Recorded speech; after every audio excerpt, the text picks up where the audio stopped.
Selamat datang di ruangan lab CESDA. Tahu apa kepanjangannya? Tahu? Tahu. Apa tuh? Center Social Analytic Data. Kebalik. Oh, Coba di belakang sana. Center of Social Data Science. Center of Social Data Analyst. Nah, data kurang. Analisis. Analytics. Analytics. Nah, Oke. Ya, oke. Ya, berhubung hari ini kita nggak banyak ya orangnya, cuma ada sebagian gitu, so kelasnya kita laksanakan di sini aja. Biar kita juga lebih bisa ngobrol dan kita juga bisa lebih intim lah untuk mempelajari materi kita hari ini tentang intimsi. Kita tuh sebetulnya punya kebutuhan, oke? Kebutuhan kita nih, ini sesuatu yang udah umum ya. Kalian pernah dengar Maslow? Nah, Maslow tuh punya segitiga kan? Iya. Nah, tulis segitiga kebutuhan. Segitiga kebutuhan dia tuh yang paling pertama tuh adalah ini, physiological. Suatu kebutuhan kita makan. Berapa lama kakek bertahan kalau nenek meninggal? Coba perhatiin. Coba kalian ingat-ingat, mungkin keluarga kalian gitu ya. Biasanya tuh kalau kakek kehilangan nenek itu lebih cepat meninggalnya. Kenapa? Karena waktu kalian pertama-tama gabung kelompok, kalau kalian ada yang nggak suka, kalian masih simpen nggak? Masih. Tapi semakin sering kalian berinteraksi, persistent caring-nya mulai muncul nggak? Muncul. Kalau udah mulai muncul, mulai berani ngomong nggak? Ya, kenapa kalian mulai berani ngomong? Karena kalian sudah merasa ada belongingness di situ. Kalian sudah merasa ada kesatuan di situ. Kalian merasa kalau ada isu itu harus kita address. And that's why kemarin kalian bikin meeting. Okay? Karena kalian tahu, enggak, kita harus address masalah ini. Ya, kalau enggak, belongingness kita itu akan terancam. Okay? Sumber kebutuhan selama kalian 1 bulan di sana KKN itu terancam. You don't want that. Okay? That's why you try to berkonsolidasi. Okay. Nah, terus bilang long distance relationships, oke nggak? Kita tanya sama salah satu teman kita. Mbak Ais katanya pacaran jarak jauh, Mbak Ais. Iya. Iya. Enak nggak Mbak Ais? Nggak enak sih. Nggak enak kan? Iya. Oke. Long distance, the trap of distance. Ini waktu saya S3 itu banyak orang bercerai. Waktu saya S3. Kenapa bercerai? Simple aja. Long distance. Oke. Di dalam long distance kita punya high bond. Misalnya pasangan yang udah menikah gitu. Mereka punya high bond. High bond tuh mereka dekat banget tadi. Mereka tadi terikat banget. Terus juga mereka biasa punya anak. Bond mereka itu sebenarnya tinggi banget. Tapi bond mereka itu tidak didukung sama interaksi. Jadi tidak ada cara untuk mengekspresikan cinta yang tadinya, hai sayang, aku pulang, gitu. Hai papa, ini anak-anak, ini minum tehnya dulu, gitu. Itu hilang. Okay? So low bond, low interaction itu akan memproduksi stres dan keinginan untuk mendapatkan hal-hal yang sebelumnya mereka lakukan. Nah, tadi ingat, needs, kebutuhan kan? Ya, kalau belongingness-nya enggak terpenuhi, ngapain orang? Secara natural mencari alternatif. Secara natural itu kita mencari alternatif, makanya perselingkuhan itu sering banget terjadi ketika ada LDR, saudara-saudara. Okay? Nggak semua orang kayak gitu. Ada yang survive LDR, ada. Nah, tapi berapa persen sih? Kalau saya bisa saya berani estimasi 90% orang LDR putus. Okay? Kalau nggak putus, salah satu selingkuh. Okay? Aish, selingkuh nggak Aish? Enggak ya? Enggak. Okay. Mudah-mudahan enggak. Enggak. Oke, nah terus ini the trap of superficiality. Nah ini adalah kita interaksinya tinggi, oke? Tapi kita nggak punya bonding. Nah ini sama aja dengan kalau kalian pergi ke kafe tiap hari, kafe yang sama, oke? Ketemu barista yang sama nggak? Iya. Ketemu. Tapi kalian punya bonding nggak? Enggak. Kagak. Nah jadi kalian merasa ya udah nggak ada apa-apa. Nah, memenuhi kebutuhan kita nggak? Nggak memenuhi. So, resepnya supaya kita bisa punya true belongingness, it's frequent interaction and persistent care. Bahkan anak-anak yang di lab tuh, kenapa? Ada frequent interaction-nya nggak? Ada. Ada caring-nya nggak? Ada nggak? Ada caring-nya. Oke, makanya bisa tercipta perasaan kayak satu unit di dalam satu komunitas. Next. Oops. Nah, the body keeps score. Need to belong itu hardwired di kita. Okay? Ada di genetic code kita untuk ini. Kenapa? Karena menurut teori evolusioner, segala sifat yang kita miliki sekarang itu pasti membantu spesies kita untuk bertahan hidup. Waktu zaman nenek moyang kita masih jadi okay? Itu pasti membantu kita. Nah, jadi dia tuh hardwired di biologi kita, di biologi kita. Itu natural. Kalau kita connected, kita sehat.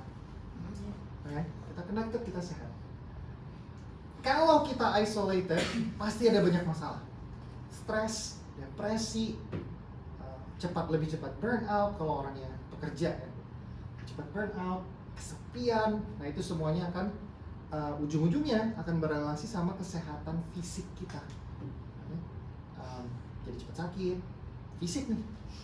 Lebih cepat satu ada prone to diabetes type berapa gitu. Terus juga punya proneness ke heart attack yang lebih cepat gitu. Banyak development of cancer cell gitu. Itu banyak. Nah, makanya tuh orang-orang yang single seumur hidupnya, khususnya di cowok ya. Yang umurnya pendek, maaf ya. Aduh, umur saya pendek dong. Okay, so take point di sini. Kalau need to belong tidak terpenuhi, hasilnya adalah isolated, dan isolated itu akan berkaitan sama berbagai macam gangguan, nggak cuma psikologis, tapi juga fisik kita juga akan. Okay, so kalau kalian lihat ada teman kalian yang sakit, coba cek deh, punya teman nggak? Kalau dia sering banget sakit, cek deh, itu orang punya teman nggak sih? Jadi nggak punya teman. Atau kalau kalian lihat nih, ada orang yang baru putus terus sakit. Nah, soalnya kan sebelumnya ada yang ngisi kan kebutuhannya, ya terus putus kan, ya kena juga ke fisiknya. Alright, rewiring the brain. Tapi sampai sini, ada yang mau nanya nggak?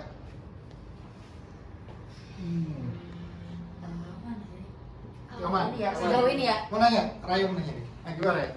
Sebenarnya kepo aja sih, karena kan tadi Mas sempat mention juga kalau misalnya orang yang gak punya temen itu cenderung lebih mudah sakit dan stres dan lain-lainnya. But what if kalau misalnya si orang tersebut ternyata emang problematik, so that's why gak ada yang mau temenin sama dia? Ya, itu Jadi susah. masalahnya emang buat dianya kan berarti. Ya. Well, itu dia lucunya hidup ini. Ada aja orang-orang yang ngeselin gitu. But somehow saya suka lucu ya, kadang-kadang orang ngeselin itu justru umurnya panjang gitu ya. Iya, benar. Ya. Nah, tapi real statistiknya menunjukkan sebetulnya enggak juga. Emang ada orang-orang ngeselin yang survive sampai tua gitu. Tapi kadang-kadang tuh orang ngeselin tuh gini loh. They don't really need lots of friends, but they do need one or two. Saya kenal orang yang ngeselin. Banyak banget ngeselinnya. Namanya Nancy. Ngeselinnya minta ampun. Tapi kebutuhan emosional dan sosialnya dia itu selalu ada small knitted group yang loyal sama dia. So dia nggak peduli sama yang lain-lain. Atau cuman karena dia punya satu kelompok sosial yang stabil gitu, it doesn't really matter. Riwayat, tapi itu that's a good question. Poinnya adalah kita nggak perlu nasi sebakul. Jadi kita butuh nasi di kita ya. Jadi orang sengeselin apapun, kalau dia punya tuh sumber nasinya sepiring, ya dia akan survive aja. Meskipun small circle gitu. Meskipun small, tapi selama dia selalu ada tuh yang memenuhi sumbernya itu, dia akan survive. Alright. Ya, jadi tuh kalau kita udah dekat sama orang, lama-lama orang itu akan jadi bagian dari diri kita. Nah, makanya ada diagram fan di sini. Pertama ada diri kita nih, self, and then ada diri orang lain, others. Nah, kemudian kita mulai berinteraksi sama orang itu. Pas kita mulai berinteraksi, kita mulai nemuin kesamaan. Kalau kita nemuin kesamaan, itu biasanya kita udah mulai beraktivitas bersama. Kalau kita udah mulai beraktivitas bersama, kita mulai tahu perspektif dia, tahu perspektif kita. Dan ujung-ujungnya kalian udah shared memories, karena udah ada kegiatan yang dilakukan bersama-sama. Nah, kalau kita udah punya shared memories, shared perspective, bahkan sampai shared resources, kalau orang udah menikah shared resources juga ya, tenaga, uang, dan segala macamnya. Nah, kita akan merasa orang lain itu menjadi bagian dari diri kita. Nah, ketika orang itu menjadi bagian dari diri kita, nah itulah tuh untuk sebagian orang itu jadi cinta. Untuk sebagian orang lain itu jadi true friendship. Untuk seperti orang tua dengan anak, itu juga jadi ya hubungan ibu dengan anak pasti. Nah makanya tuh bahkan ibu dan anak meskipun ada pertalian darah, kalau ibunya nggak ngurusin anaknya, nggak terasa gitu. Itu juga dengan misalnya sama ayah gitu, seorang anak sama ayah. Oke, meskipun si ayah mungkin atau si ibu tuh physically ada di rumah, tapi tidak ngurusin anak kayak ngurus misal pembantu gitu, nah ini nggak akan tercipta. Ini nggak akan tercipta. Nah kalau ini nggak akan tercipta, berarti si anaknya harus mencari sumber belongingness yang lain.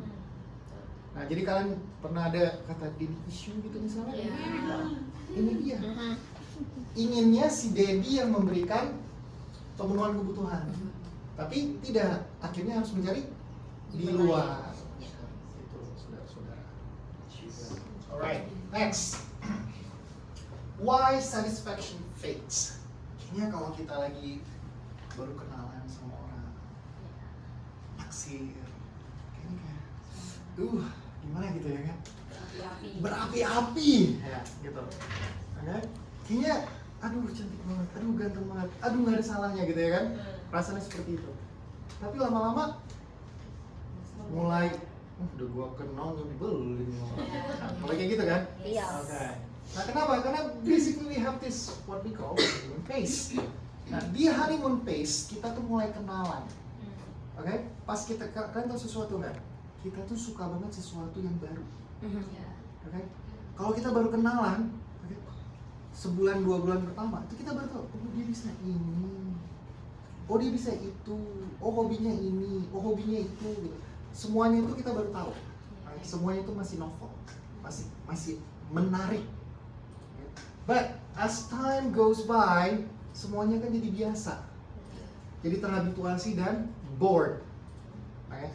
That's why ujung-ujungnya nih biasanya itu setelah 6 bulan ya, nah itu kita baru mulai ada yang namanya kita mulai jengah, kita mulai pengen putus, atau kita memutuskan untuk stay. Okay? But biasanya ada teman saya bilang begini ke saya, kalau mau nikah spend dulu waktu yang intim 6 bulan supaya tahu bosan nggak sama nih orang. Tapi bukan bosan pasti datang.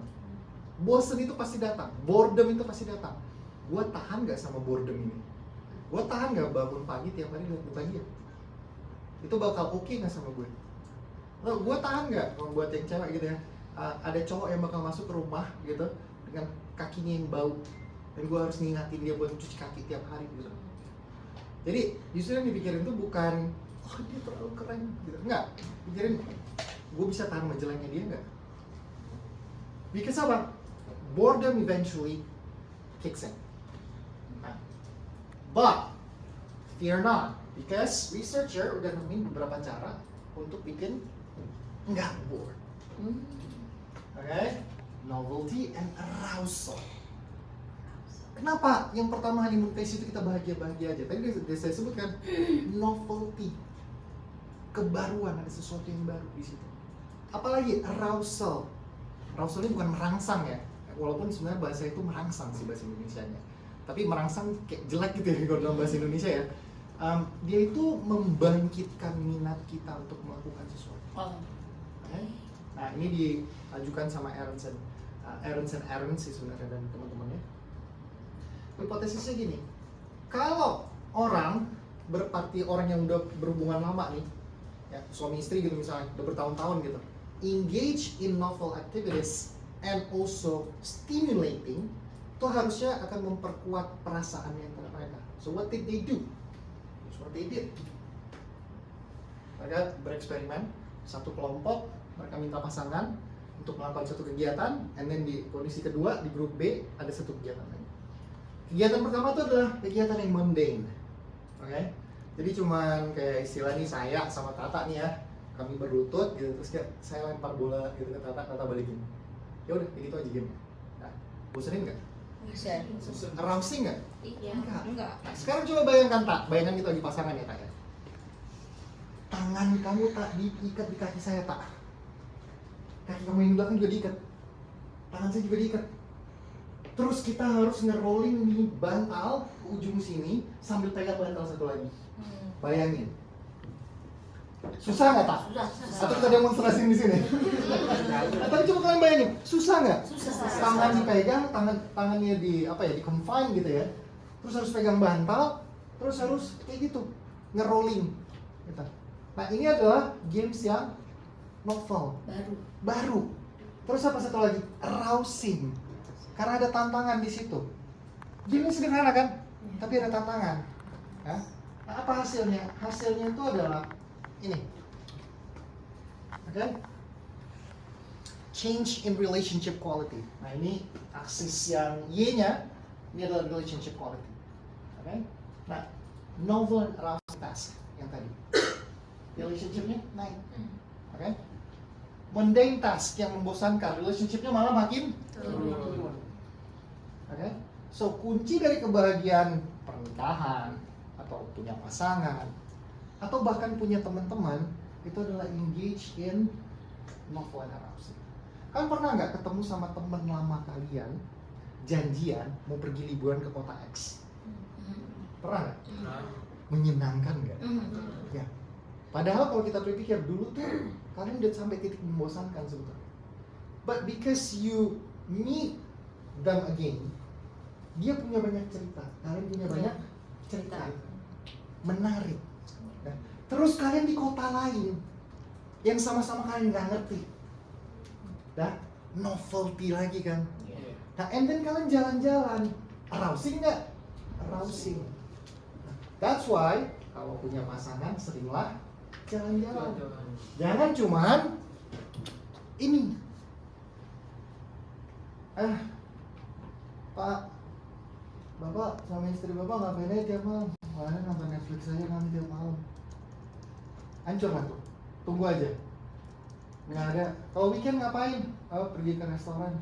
Restoran mana itu tuh yang di bawah loteng yang ada apa? Ramennya enak banget gitu.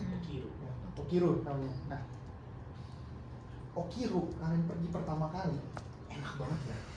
Enak banget. Coba pergi 10 kali ke situ. Bosan.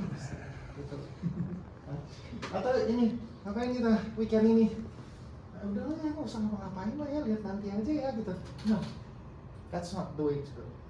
A good relationship kita build dengan hal-hal yang ada novel dan arousing. Okay? Hiking, novelty. Apalagi kalau itu gunung yang baru. Okay? Harus kerja sama. Okay? Ada solusi yang harus dikejar. Itu meningkatkan relationship quality. Karena ada novelty, ada arousal.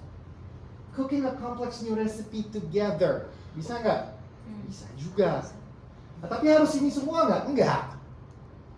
Tapi dia cari activities yang kira-kira dua-duanya tuh bakal bisa menunjukkan. And then actually execute it. Nah makanya tuh kalau misalnya merencanakan entah itu sama teman, entah itu sama pasangan, entah itu sama orang tua atau sama siapapun gitu. Kalau cuma merencanakan trip tapi nggak pernah mengeksekusi gitu, ya nggak ada apa-apa juga. But if you actually plan and actually execute it, nah itu biasanya bakal bikin kalian lebih happy. Yeah. Next. Just a little bit of recipe about enduring connection. Yang pertama itu adalah satisfy the need. Okay? Jadi kebutuhannya harus kita satisfy dulu. Dengan apa tadi? Repeated interaction dan bond. Okay? Nah, and then deepening the bond itu ini semuanya ini ya berputar ya. Sebenarnya nggak ada yang mana awal yang mana akhir itu sebenarnya nggak ada. Okay? And then apa lagi perlu kita lakukan? Inject novelty. Okay, kalau kita udah mulai plateau tuh, penarikannya sudah mulai hilang gitu, cari kegiatan yang akan menimbulkan novelty itu kembali. Gitu. Sesimpel tiap tahun bikin schedule pergi ke daerah yang kalian nggak pernah datengin, itu udah cukup create novelty. Udah cukup create novelty. Nggak perlu harus sesuatu yang kompleks. Atau sesimpel, ya udah deh sebulan sekali pergi camping tapi tempatnya harus berbeda. Nah, itu create its own challenge kan. Jalannya beda, ngarahnya beda, fasilitasnya beda, but you need to work together, right? Okay. And then expand the self by deepening the bond. Kalau kita jalani novelty biasanya dan needs kita itu terpenuhi, expanding the self and deepening the bond itu bakal otomatis dapat. Lah, seperti itu. Tidak. Ya. Jadi kalau mengenai tentang needs for belongingness Pak. Nah kan kalau di Jepang tuh ada istilahnya hikikomori. Orang tuh dia nggak keluar kamar selama bertahun-tahun. Nah itu tuh kalau dari perspektif teori ini tuh gimana ya Pak? Ya, biasanya orangnya cepat mati kan? Coba deh cek statistiknya. Tingkat Mereka bunuh cepat diri. mati. Di Jepang tingkat bunuh diri Iya. bagi orang-orang jobless, Semakin tinggi kan? Ya. apalagi orang yang stressful dengan pekerjaan. Dan mereka kan hustle culture ya, Hmm. Jepang. Hmm. Hidup dan minim dengan pasangan apalagi juga komitmen. Tuh, mati orangnya. Oke, nah, either dia bunuh diri atau dia sakit-sakitan dan akhirnya mati gitu. Nah, emang kita suka menyepelekan ya hubungan sosial gitu, kita suka menyepelekan, but it's actually salah satu fundamental human needs. Iya. Oke, cuman proses matinya agak lebih lama daripada kelaparan atau kehausan. Tapi ada prosesnya itu. Oke, that's a nice question. Any more question? Nah, I want to ask about like cheating. Nah, cheating. ya, karena kan orang punya belongingsnya tadi. Nah, terus ketika long distance relationship, orang tuh masih terikat sama belonging selamanya, tapi dia tuh pasti pengen kayak punya hal baru gitu untuk memenuhi belongings yang dia butuhkan saat ini gitu. Nah, gimana what happened to them? Karena gimana bisa mereka tuh memiliki dua perasaan yang sama gitu. Jadi kayak orang yang ada di persimpangan jalan gitu. Yeah, the question is adalah Gimana what happened to their feelings? to their feelings. Ini yang pengalaman. I don't really know. You have to ask Aish. Aish, apa yang terjadi dengan hatimu, Aish? Apa sih? Apa ya? Mungkin kayak gini, gimana kamu memunculkan novelty di tengah hubunganmu yang masalahnya tadi kan distance. Long distance. How you create novelty? Hal yang baru pasti bosen nggak sih jauh? Mungkin ada bosen-bosennya ya. Gimana sih kita menciptakan suatu hal yang baru agar nggak bosan, even Kalau kita berelasi jauh, virtual ya, gitu ya. Oke, sebenarnya sih kita nggak bisa menciptakan, kalau dari POV ku ya, kita nggak bisa menciptakan situasi suasana yang baru kalau kita nggak langsung ada koneksi fisik kayak gitu, nggak bisa. Jadi memang kenapa hubungan LDR itu nggak berhasil, karena kita nggak bisa bersama, kan konektivitas fisiknya itu yang menimbulkan novelty kan, novelty arousal kayak gitu, arousal. Jadi caranya orang LDR itu supaya dia bisa bertahan adalah salah satu pasangannya mendatangi pasangannya yang lain. Itu nanti di situasi tersebut kita ada konektivitas fisik, ada juga nanti kita melakukan aktivitas yang baru. So di situ mungkin akan tumbuh lagi benih-benih cintanya. Jadi semacam kayak refreshment gitu ya? Ya, jadi ada kembali ke butterfly era sih. Ya, emang kayak gitu sih salah satunya. Salah satu yang dikerjakan ya, yang salah satu yang bisa dilakukan itu adalah reconnect. Nah, reconnect itu ya emang harus datang. Dan setiap orang tuh punya batas yang beda-beda. Ada orang yang sebulan sekali itu udah wajib.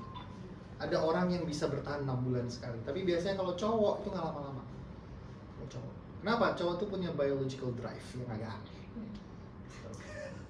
Yang perlu dipertanyakan bisa cowoknya itu biasanya. Tapi nggak tutup kemungkinan juga ya, karena ada sekitar 35% kasus cheating itu kan juga perempuan. Sekitar 35% kurang lebih itu perempuan pelakunya. Dan itu juga sebenarnya kalau diperhatiin risetnya, cheating itu juga ada basis biologi yang sangat kuat. Kapan perempuan cheating biasanya? Masa subur. Masa subur perempuan lebih prone untuk melakukan cheating. Kenapa? Karena biologinya lagi mau weak ya, untuk menghasilkan anak gitu. Biologinya yang mendorong gitu. Kalau laki-laki gimana? Laki-laki juga gitu. Makanya itu sebenarnya kalau misalnya lagi long distance relationship dan punya pasangan laki-laki yang rajin untuk melakukan masturbasi, mungkin dia nggak cheating, because itu adalah sarana coping fisiknya dia. Because like every 14 days sebenarnya juga laki-laki ada siklus. Itu siklus kantung spermanya penuh, dan kantung sperma itu kalau nggak dikeluarin itu bisa mimpi basah. Nah, selama dia nggak dikeluarin itu biasa testosteron level naik. Nah, cowok jadi lebih agresif. Ya.